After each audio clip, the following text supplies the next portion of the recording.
Hello friends, welcome back to channel महापुरुषों की बातें। साथ संगत जी, सबको प्यार भरी राधा स्वामी। आइए सुनते हैं कुछ प्रेरणादायक वचन। ये वचन राधा स्वामी सत्संग व्यास द्वारा प्रकाशित पुस्तक संतमत प्रकाश भाग 1 में से लिए गए हैं। इस पुस्तक के पेज नंबर 274 पर हजूर महाराज बाबा सावन सिंह जी गुरबानी के शब्द असुर साधारण राम हमारा, घटघट रमैया राम प्यारा पर सत्संग फरमा रहे हैं। आप फरमाते हैं, ये पहली पातशाही श्री गुरु नानक देव जी का शब्द है। एक एक लफ्ज़ विचार करने योग्य है, गौर करने के काबिल है। चुपचाप होकर सुनो और विचार करो। दुनिया में दो ताकतें हैं, सुर और असुर, देवता और राक्षस, पॉजिटिव और नेगेटिव। जो ताकत जर्रे जर्रे में रमी हुई है, संत उसको राम कहते हैं। रमतीता सो रामा। वैसे तो कबीर साहब ने 4 प्रकार के राम कहे हैं।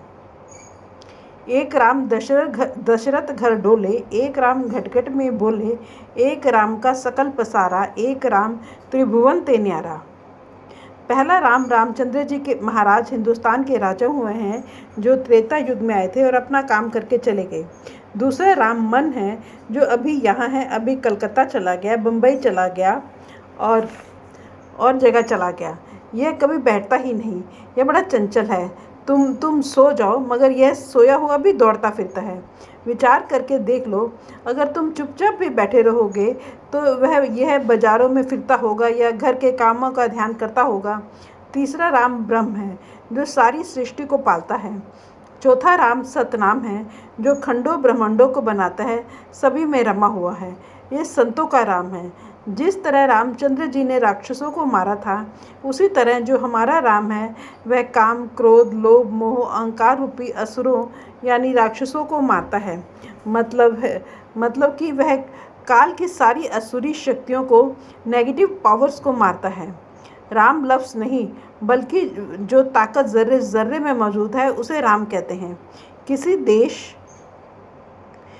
देश, किसी कौम, किसी मजहब का कोई आदमी हो, स्त्री हो या पुरुष, वह राम, वह शब्द, वह नाम, वह प्यारी से प्यारी धुन सबके अंदर है। कहते हैं, वह राम वाहिगुरु अकाल पुरुष सबके अंदर है, जिसको दुनिया इनविजिबल अलग कहती है। उसको कौन पहचानता है? गुरमुख। यह गुरमुख कब बनता है? जब तुरीय पद ब्रह्म पार कर ले। जो राम गुरु नानक देव जी कह रहे हैं, वे सबके साथ है। वह अलग है, यानी दुनिया उसको देख नहीं सकती। वे गुरमुख, जिनके तीनों पर्दे उतर गए, जिन्होंने स्थूल सूक्ष्म कारण तीनों गिलाफ उतार दिए, उनके अंदर वह प्रत्यक्ष है। अब प्रार्थना करते हैं, हे वाहिगुरु अकाल पुरुष, हम तेरे संतों की शरण में आ गए। तू कृपा करके हमें अपने साथ मिला ले। जो साधना करके गुरमुख बन जाते हैं, तेरी शरण में आ जाते हैं, तू उनको मुक्ति दे देता है, जन्म मरण से मुक्त कर देता है, अपने साथ मिला लेता है। अब सारे खंडों ब्रह्मांडों पर नज़र डालते हुए कहते हैं कि यह पानी और आग का समुद्र है, फिर गहरा इतना कि इसकी था ही नहीं, और न ही इसका कोई किनारा है। अब सवाल पैदा हुआ कि आग का समुद्र कौन सा है? दोजख, नरक। पानी का समुद्र कौन सा है? यह दुनिया। अब कहते हैं कि बिना सद्गुरु के ना कोई अपने घर गया है, ना जा सकता है। सारी दुनिया के लिए एक ही नियम है कि जिसको सद्गुरु मिल गया, उन्होंने नाम दे दिया, उसने कमाई की, इसकी मुक्ति हो गई। सीधा हिसाब है। अब यह कानून आज का नहीं, बल्कि युगों युगों से चला आ रहा है। बिना सद्गुरु ना कोई अंदर गया है और ना ही जाएगा। बिना सद्गुरु ना किसी का पर्दा खुला है, ना खुलेगा। अब जोर देकर कहते हैं कि तमाम दुनिया मनमुख है, अंधी है। इन जीवों को पता नहीं कि हमारा देश कौन सा है। अंधे आए और अंधे चले गए। जन्म लेते हैं, मरते हैं, फिर जन्म लेते हैं, फिर मरते हैं। जिन जिन की रूह मन के अधीन है, वे मन के कहे खाते पीते हैं। विषय विकार, बेटे बेटियों, दुनिया की और मुसीबतों में उलझते हैं। न वे गुरमुख बने, न अंदर नाम की लज्जत नहीं, खाली आए और खाली चले गए। जो मनुष्य जन्म पाकर अंदर नहीं गए, उनको लानत है। उनका जन्म कैसा है? कुत्ते जैसा, सूअर जैसा, कौवे जैसा, सांप जैसा, बल्कि वे इससे भी बुरे हैं, यानी वे मूर्ख हैं। यहाँ तक कि गुरु साहब कहते हैं कि 84 में चक्कर में पड़े हुए हैं, वे जन्म लेते हैं, मरते हैं, जन्म लेते हैं। वाणी कहती है, बिन गुरु शब्द न सोजी पाए। गुरु के बिना शब्द नहीं मिलता। कोई गुरु मिले, वह शब्द का भेद दे, तो इसका जन्म मरण खत्म हो जाए, नहीं तो खाली आए और खाली चले गए। भाई मोहन सिंह कहते हैं, हजूर गुरु अंदर और बाहर एक ही है। महाराज जी, ठीक है, मिश्री को जिस तरफ से खाओ मीठी है। सो मतलब तो यह है कि वह परमात्मा चाहे सबके अंदर है, मगर आंखों के पीछे पर्दा लगाकर इनको बाहर निकाला हुआ है। सारी उम्र दुनिया खाई, दुनिया पी, यानी दुनिया के भोग भोगे, दुनिया के साथ रिश्ते नाते जोड़े, अंधे आए और अंधे चले गए।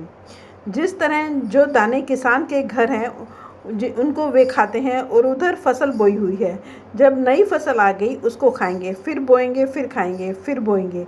इसी तरह हम जो कर्म करके आए हैं उन्हें अब भोग रहे हैं, जो अब कर रहे हैं उन्हें फिर भोगेंगे, फिर करेंगे, फिर भोगेंगे। कहते हैं, इनको कुछ खबर नहीं कि हम मन के कहे खोटे खोटे कर्म करते हैं। जब मौत आती है तो यमदूत धर्मराज के दरबार में ले जाएंगे, वहाँ हिसाब होता है। वह कहता है कि भाई, यह तेरा लेखा है, जो करके आया है ले ले। फिर इसको कुत्ता, बिल्ला, घास फूस, अन्य योनियों में भेजा जाता है। फिर वह रोता है। अगर हम समझ लें कि हमारी करनी पर ही फैसला होगा तो हम खोटे कर्म क्यों करें। मगर हम कहते हैं, ऐ जग मिठा अगला किन डिठा। हम अपनी गर्दन अपनी छुरी से खुद ही काटते हैं। सो जब यह अपना गला खुद काटता है तो यह दोष किसको दे। जो भजन सुमिरन करते हैं वे अपना बचाव खुद करते हैं, वे फिर जन्म मरण में नहीं आते। कहते हैं, दुनिया के बहुत से लोगों को तो अपने असली घर सचखंड का ख्याल ही नहीं है। मन हमारी आत्मा को बाहर लिए फिरता है, अंदर बैठता ही नहीं। यह न सोते बैठता है, न जागते बैठता है। अगर सोते होंगे तो स्वप्न लाएगा, अगर जागते होंगे तो दुनिया के ख्याल लाएगा। इसलिए इसको सुख है ही नहीं। अब कहते हैं, हर एक आदमी जहाँ जहाँ भी बैठा है अपना अपना जाल तान कर फंसा हुआ है। दुकानदार अपने काम में फंसा और उलझा हुआ है, जमींदार अपने काम में उलझा हुआ है। इसी तरह औरों का हाल है। सभी दिन रात काम करते जाते हैं। जब मौत आई तो नया जन्म मिल गया, फिर मौत आई, फिर जन्म मिल गया। सबका यही हाल है, कोई भी खाली नहीं। यह इंद्रियों के भोगों के लिए तथा दूसरी लज्जतों के लिए चोरी, ठगी, दुराचार, लेना देना आदि क्या क्या नहीं करता। अब गुरु नानक देव जी कहते हैं, हाय अफसोस, सारी दुनिया अंधी है, इनको सोझी नहीं। लोभ ने सारी दुनिया को अंधा किया हुआ है। सभी अंधे होकर बेशुमार पाप करते हैं, फिर इन्हीं को ही भोगना पड़ता है। जब नरकों में जाते हैं फिर रोते हैं। इनको पता ही नहीं इसका बदला इन्हें भुगतना पड़ेगा। यह तो आम मशहूर है कि लालच बुरी बला है। लालच में पड़कर दुनिया बहुत कुछ करती है। कहते हैं, अगर कुंवारी लड़की या विधवा औरत कितना भी श्रृंगार करे, कितने ही गहने कपड़े पहने, दिखाएगी किसको। रूह का पति कौन है? वाहिगुरु अकाल पुरख परमेश्वर। मगर इसने मन को पति बना लिया है। अब मन भी आज़ाद नहीं, वह आगे इंद्रियों के वश में है। कहते हैं, जिसको अपना परमेश्वर पति ना मिले, पराये पतियों के पास ठोकरे खाते फिरे, उसका हार श्रृंगार भी व्यर्थ है। इसी प्रकार रूह ने अपने पति अकाल पुरुष को छोड़कर मन को अपना पति बना लिया। कभी किधर फिरती है, कभी किधर। मन इसको अंदर नहीं जाने देता, अपने पति से मिलने नहीं देता। यह आत्मा परमात्मा की अंश है, सारी दुनिया की अफसर है, सचखंड से आई है। इसने किसके साथ दोस्ती की? मलिन मन के साथ, जो पहले ही इंद्रियों के पीछे मारा फिरता है। फिर आत्मा का ठिकाना कहाँ? फ्रेंड्स, अपनी इस वीडियो को आज हम यहीं समाप्त करते हैं। अगली वीडियो में आगे बढ़ेंगे। Thank you.